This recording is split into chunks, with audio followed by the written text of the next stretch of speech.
Well, I told them not to go too far. Online hosts Billy Hartman and Nathan Takich are back in the locker room to let us know who are our heroes of the week for the boys and girls. Let's hear it, Billy and Nathan. As you know, Graham, the past 4 girls' heroes of the week have been sophomores. Unfortunately, that trend has been broken.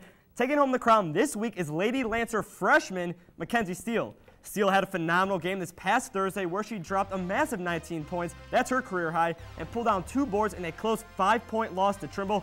Number 14 also drained 5 3-pointers in a second-half comeback. Steele, again, only a freshman, really stepped up and played very well, but in yet another losing effort.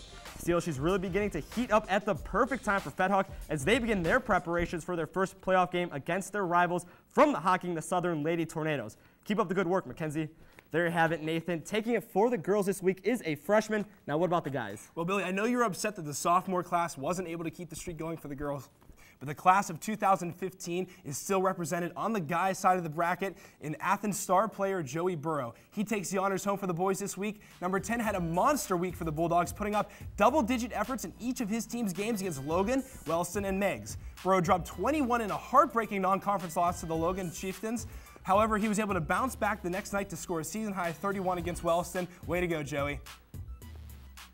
Well, nice work for Joe and also now we have to see what's going to happen with those two guys. And we also have the sophomore class of 2015. All right, guys, thanks a lot.